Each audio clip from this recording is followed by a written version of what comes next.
अब मैं आप लोगों को बताता हूँ कि एक सच्चा संत सन्यासी की पहचान क्या होती है और वर्तमान में ऐसा कौन है जो सच्चाई और ईमानदारी पर कायम है। वह कोई और नहीं बल्कि प्रेमानंद जी महाराज है। प्रेमानंद जी महाराज कथावाचक तो नहीं है, लेकिन वह अपने वचनों और प्रवचनों से लोगों को जीवन जीने की सीख देते हैं और उनका मार्गदर्शन करते हैं, और लोग दूर दूर से उनके दर्शन के लिए आते हैं। उनके भक्तों की संख्या लाखों करोड़ों में है। अब मैं पूरे विस्तार से प्रेमानंद जी महाराज के बारे में आपको बताता हूँ। प्रेमानंद जी महाराज वृंदावन में रहते हैं, प्रेम मंदिर में। प्रेमानंद जी महाराज एक आध्यात्मिक गुरु है। उनकी संपत्ति को लेकर कई चर्चाएं चलती है और आप सोशल मीडिया पर उनके बारे में जानकारी प्राप्त कर सकते हैं। आध्यात्मिक गुरु प्रेमानंद जी महाराज को लेकर कई तरह की चर्चाएं होती रहती है, खासकर उनकी संपत्ति को लेकर, लेकिन वास्तव में उनके पास कोई संपत्ति नहीं है। यह खुद प्रेमानंद जी महाराज ने इस पर खुलकर जवाब दिया है। प्रेमानंद जी महाराज के पास कोई संपत्ति नहीं है। वेबसाइट के अनुसार प्रेमानंद जी महाराज का कहना है कि उनके पास कोई निजी संपत्ति नहीं है, ना तो उनके नाम पर कोई बैंक खाता है और ना ही किसी प्रकार की अचल संपत्ति, ज़मीन, मकान, फ्लैट आदि। ये पूरी तरह से एक साधु जीवन जीते हैं और किसी भी भौतिक संपत्ति के मालिक नहीं है। उन्होंने स्पष्ट रूप से कहा है कि अगर उनसे कोई 10 रुपये भी मांगे तो उनके पास वह भी देने के लिए नहीं होगा। यह बयान दर्शाता है कि उनका जीवन त्याग और आध्यात्मिक साधना पर केंद्रित है, न कि सांसारिक संपत्तियों पर। कहाँ रहते हैं प्रेमानंद जी? प्रेमानंद जी महाराज किसी व्यक्तिगत घर में नहीं रहते। वे एक भक्त के फ्लैट में रहते हैं, जहाँ उनके रहने और खाने की सभी व्यवस्थाओं का ध्यान उनके अनुयायी रखते हैं।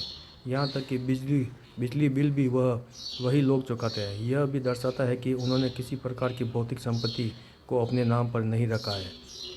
क्या प्रेमानंद जी महाराज के पास कार है? कई बार प्रेमानंद जी महाराज को एक ऑडी कार में देखा गया है, लेकिन उन्होंने स्पष्ट किया है कि यह उनकी निजी कार नहीं है। यह कार उनके कार सेवकों की है, जो उनके यात्रा करने के लिए इस्तेमाल करते हैं। प्रेमानंद जी महाराज एक साधु जीवन जीते हैं और किसी भी प्रकार की संपत्ति के मालिक नहीं है। न तो उनके नाम पर बैंक बैलेंस है, न ज़मीन जायदाद, और न ही कोई निजी वाहन।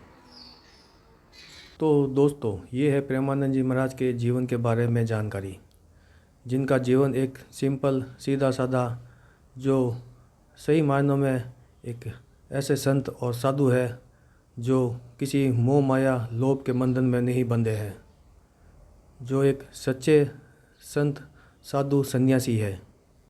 क्योंकि जो खुद मोह माया लोभ के बंधन में नहीं बंधा होगा, तभी वह दूसरे लोगों को ये उपदेश दे पाएगा कि मोह माया के बंधन में मत बंधिए, प्रभु की भक्ति, प्रभु का नाम जप कीजिए।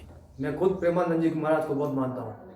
चलिए, अब मैं आपको दूसरे कथावाचक और संतों के बारे में जानकारी देता हूँ।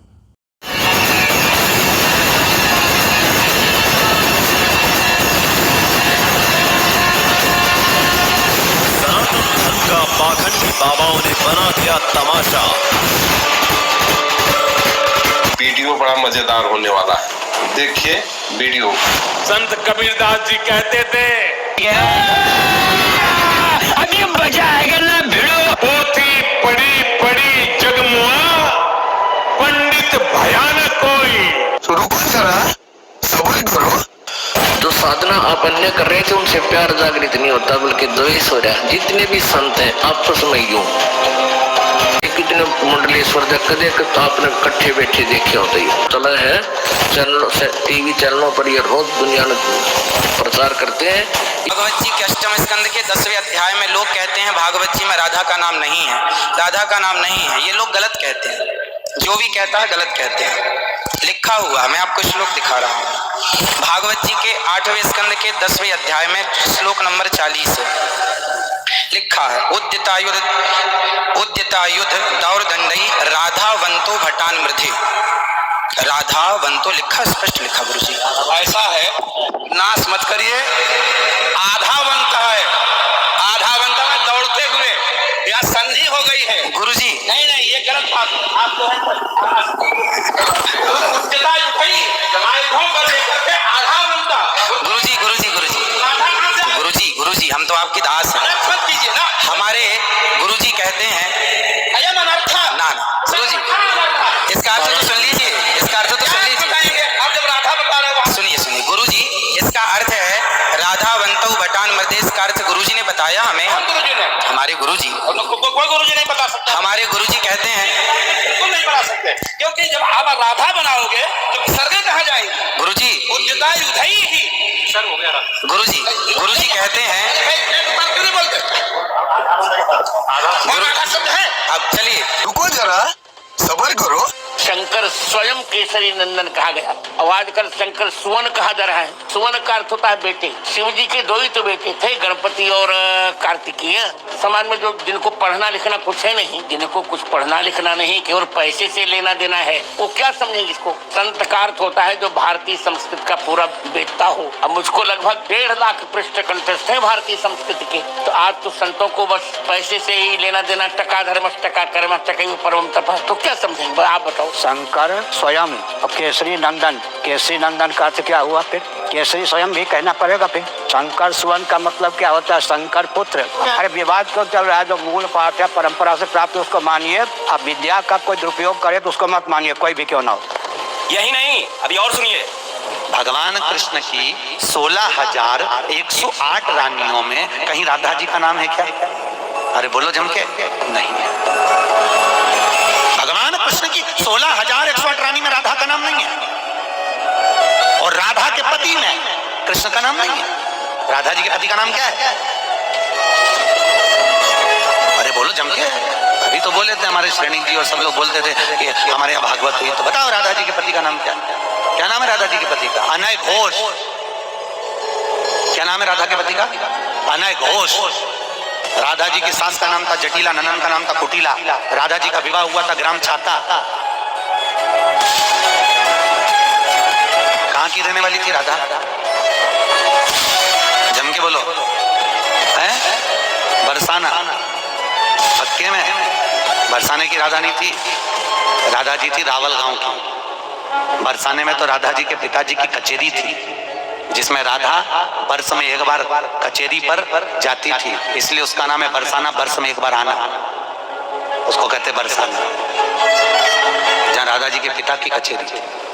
कल हमको एक क्लिप दिखाई गई किसी भागवत प्रवक्ता की, वो लाडली जी के विषय में बोल रहा है कि राधा ऐसा राधा ऐसा। 4 श्लोक पढ़ लिए, भागवत प्रवक्ता बन गए। कभी बैठे हो संतों के चरणों में?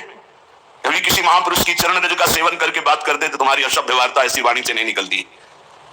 चर्चा की जाती है प्रभु की, प्रभु में अनुराग प्रकट करने के लिए, स्वयं में, और जो सुने उसको भगवान में श्रद्धा हो जाए, प्रियाजू में श्रद्धा हो जाए। जो हमारी लाडली जी के विषय में एक भी बात नहीं जानता, और लाडली जी के विषय में बोलने का अधिकार क्या जानता है लाडली जी के विषय में? पब्लिक तार्किक है महाराज जी। मैं ये कहना चाहती हूँ कि जब आप लोग ही भ्रमित हैं तो आप लोग हमें कैसे रास्ता दिखा सकते हैं? कोई कह रहा है, एक सेकंड, कोई कह रहा है राधा जी की शादी हुई है, और कोई कह रहा है राधा जी की शादी नहीं हुई है। कोई कह रहा है किसी के साथ हुई है, कोई कह रहा है मामा के साथ हो गई। तो भाई हाँ बिल्कुल पढ़ते हैं। तो एक नहीं, मुझे एक बात बताइए, आप लोगों के सबके शास्त्र अलग अलग हैं क्या? क्या चीज? आप लोगों के सबके शास्त्र अलग अलग हैं जो अलग अलग बातें कर रहे हैं? शास्त्र एक है। हाँ? शास्त्र एक है। हाँ? शास्त्र का अर्थ भी एक है। हाँ बिल्कुल। लेकिन उस शास्त्र के अर्थ को समझने के लिए बुद्धि दिव्य चाहिए। दिव्य बुद्धि आती है भगवान के भजन से। तो नहीं, आप लोग भ्रमित कर रहे हैं हम लोगों को। आप भ्रमित कोई भाई, नहीं। आप इतने लोग हैं, कोई कुछ बता रहा, कोई कुछ बता रहा, कोई कुछ बता रहा, और कोई कुछ बोल रहा है। किसी के कहने से आप मत मानिए। गोपाल सहस्त्र नाम कह रहा है राधापति उदार धी ही, आप वो मान लीजिए। राधा कृष्ण की नहीं सब। अच्छा, ये बताइए, आपने कहा कि कुछ समझ में नहीं आ रहा है, आपने कहा आपको लग रहा है कि सब भ्रमित है। माइक दूसरे को दीजिए, जरा उनको बताते हैं शास्त्रार्थ में कुछ समझ में आया अभी तक किसी को? बिल्कुल नहीं आया। एक सेकंड सर, एक सेकंड। वो अलग बता रहे, वो अलग बता रहे, वो कुछ और बता रहे। इन पाखंडी कथावाचकों और संतों ने सनातन धर्म का बेड़ा गर्क कर दिया है। इनके ज्ञान से सदियों से समाज भ्रमित है, लेकिन जनता अब इनसे सवाल करने लगी है और इनके दंत कथाओं पर विवेचन करने लगी है। दोस्तों, मेरा सवाल है, कथा एक, ग्रंथ एक, पर उस कथा के अर्थ सभी कथावाचक अलग अलग कहते हैं। कोई कहता है ये सही है, कोई कहता है ये गलत है। सब अपने अनुसार उसको कहते हैं। अगर सभी संत कथावाचक एक सहमत नहीं है तो फिर आप जनता को कैसे एक मत, एक राय और उनका भ्रम दूर कैसे करेंगे? आप सभी कथावाचकों को एक साथ बैठकर मिलकर एक सहमत राय लेनी चाहिए कि इस कथा का अर्थ यह है, और सभी उसको सहमत हो और जब भी अपनी कथा में कहें तो वह एक ही बात को एक सहमत होकर उस चीज़ को कहें, जिससे जनता का भी भरोसा, विश्वास उन पर बना रहे। क्योंकि कोई अगर किसी एक महाराज की कथा में गया तो वहाँ पर उनको ये कहा गया कि शंकर सुवन केसरी नंदन, और दूसरी कथा में गए तो उसमें कहा कि शंकर स्वयं केसरी नंदन, तो वो भ्रमित हो जाएगा।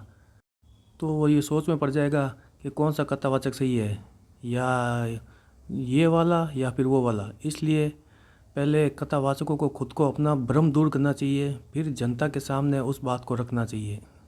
अब मैं आप लोगों को एक छोटा सा उदाहरण देता हूँ।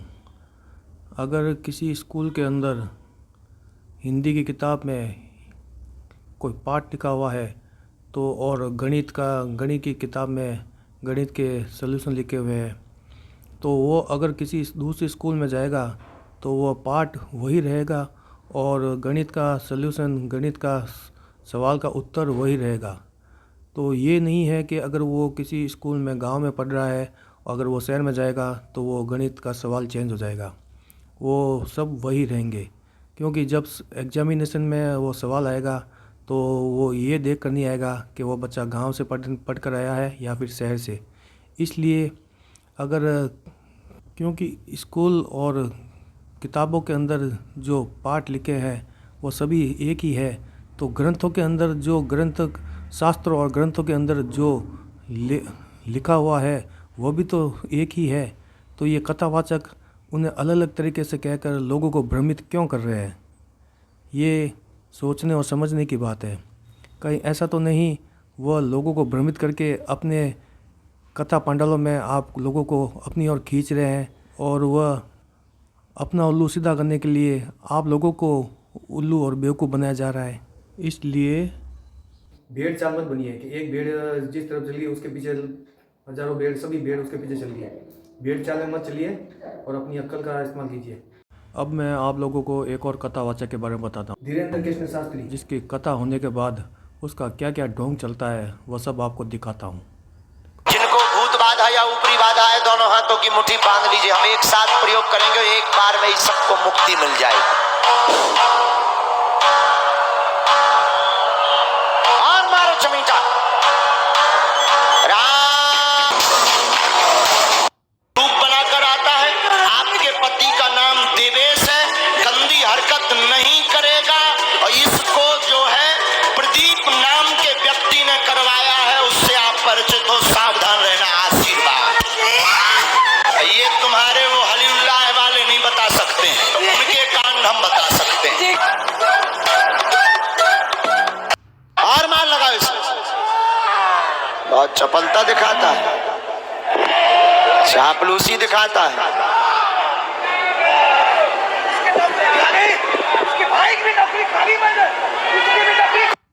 में अपच होती है, खाना नहीं बचता है, आप ऐसा क्यों नहीं बता रहे? सही सही क्यों नहीं बोल रहे? यही दिक्कत है। पहले से बताया आपने किसी को? पेट में अपच होती प्रेत बाधा का कारण है, सिर घूमता है, चक्कर भी आते हैं। पूर्व में कई जगहों पर दिखवा लिया। एक तांत्रिक ने गंदी हरकत भी की, एक तांत्रिक ने तुम्हारे साथ गंदी हरकत भी की, जिसको बता भी नहीं पाए। सही है? और मार लगाओ इसे सना।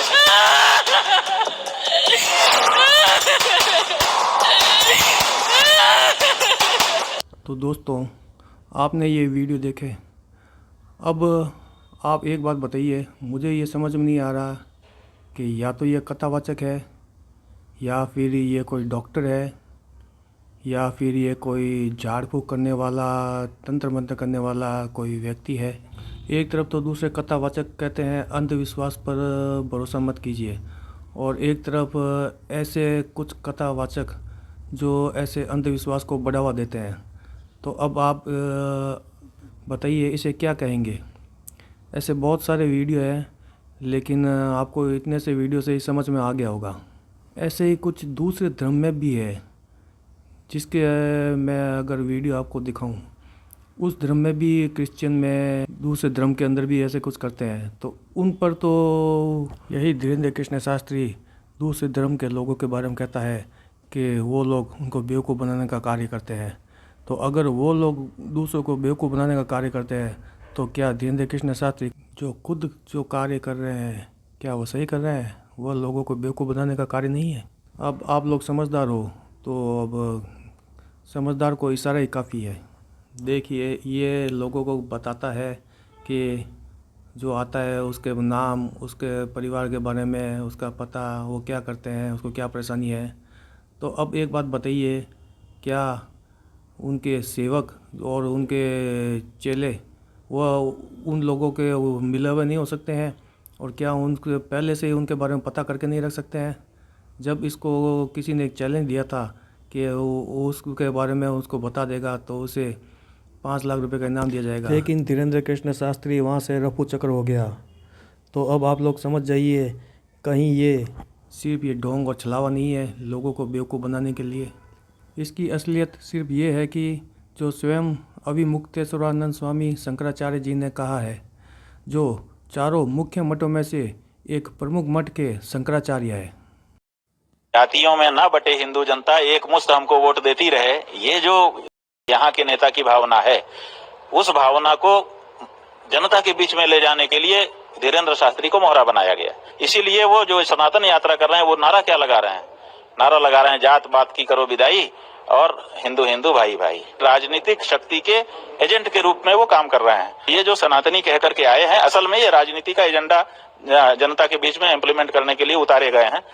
राजनीतिक खेल है और कुछ नहीं है, इससे सनातन धर्म का कोई लेना देना नहीं। कृष्ण शास्त्री ये कोई किसी भी तरह का कथावाचक नहीं है, ये सिर्फ एक बीजेपी का प्रचारक है, जिसको बीजेपी वालों ने, मोहन भागवत जी ने बीजेपी के मोदी जी के प्रचार करने के लिए इसको रखा है। क्योंकि ये कथा नहीं कर रहा है, ये हिंदू एजेंडे को लेकर अपने कथा के अंदर लोगों को एक तरह से हिंदुत्ववादी के तरफ बढ़ाने के लिए प्रचार कर रहा है, जो कहीं ना कहीं ये मोहन भागवत जी की और बीजेपी की एक साजिश है। और सारी कथा का, पटकथा का लेखन करने वाले मोहन भागवत है, क्योंकि जो आरएसएस में है उन सभी को बीजेपी में मुख्य पद दिया गया है। मोदी आरएसएस का है, ओम बिरला जो सांसद राज्यसभा में स्पीकर है वो भी आरएसएस के कार्यकर्ता है, और राजस्थान के सीएम भजन लाल वह भी आरएसएस के कार्यकर्ता है। तो कहीं ना कहीं इन सब के पीछे जो साजिश रची जा रही है, और उन सारी पटकथा का लेखन करने वाले मोहन भागवत है। क्योंकि जब मोदी की लोकप्रियता कम होने लगी और मोदी के हारने का डर था, तो इसलिए यह एक कथावाचकों के जरिए मोदी की घटती हुई लोकप्रियता को बढ़ाने के लिए कथावाचकों का सहारा लिया गया। क्योंकि बहुत से लोग कथावाचकों के कथा में आते हैं और उनका कहना मानते हैं। जब कथावाचक लोगों को ये कहेंगे कि हमारा देश का प्रधानमंत्री मोदी इतने अच्छा कार्य कर रहे हैं, हिंदुत्ववादी नेता है, हिंदूवादी नेता है, तो लोगों के अंदर मोदी की घटती लोकप्रियता को वापस बढ़ाया जा सकेगा। और इसलिए कथावाचकों ने मोदी की तारीफ़ करना शुरू किया और चुनाव में मोदी को फिर से जीत हासिल हुई। लोग ये नहीं देख रहे हैं कि मोदी ने जो जनता से वादे किए थे उन एक भी वादों को नहीं निभाया। ना तो उन्होंने महंगाई को कम किया, और ना उन्होंने पेट्रोल के दाम कम किए, और ना ही जो विदेशों में काला धन था उसको लाने का वादा किया था उसको भी नहीं निभाया। जिन्होंने विदेशों में काला धन भेजा उनको भी नहीं गिरफ्तार किया। और मोदी के प्रधानमंत्री बनने के बाद बहुत से लोग काला धन लेकर विदेश भाग गए, फिर भी मोदी ने उनको नहीं पकड़ा, और देश में कितनी बेरोजगारी हो गई। जब मोदी प्रधानमंत्री नहीं थे तो ये कहते थे कि देश के चोर ही देश के चोरों को बाहर विदेश भगा रहे हैं।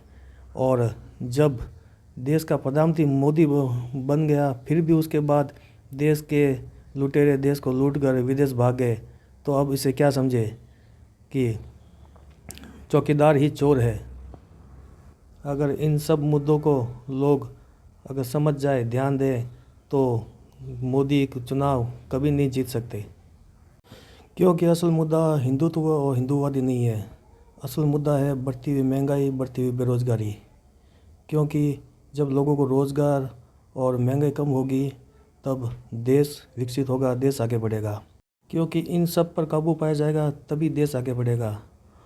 और लोगों को धर्म जाति के भेदभाव में बांटने से लोगों में नफ़रत बढ़ेगी, और नफ़रत बढ़ने से कभी देश आगे नहीं बढ़ता है। इसलिए नफ़रत बांटने की जगह लोगों को, देश को एकजुट करें। क्योंकि कोई भी मज़हब हो, मज़हब नहीं सिखाता आपस में बैर करना। हिंदू, मुस्लिम, सिख, ईसाई आपस में है सब भाई भाई। क्योंकि मोदी नहीं था तब भी हिंदू थे, और मोदी नहीं होगा तब भी हिंदू होंगे। मोदी की वजह से हिंदू नहीं है, हिंदू की वजह से मोदी है। जय हिंद, जय भारत, वंदे मातरम। दोस्तों, अगले वीडियो में हम आपको बताएंगे कि किस प्रकार एक चाय बेचने वाला व्यक्ति जो लोगों को सिंपल और सादगी से जीने का तरीका बताता है, वो किस तरह खुद एक सूट बूट वाला व्यक्ति बन गया और अपने शौक मौज के लिए करोड़ों रुपए खर्च करने लगा। ये सब हम अगले वीडियो में आपको बताएंगे। तो जुड़े रहें हमारे साथ और बने रहें हमारे साथ।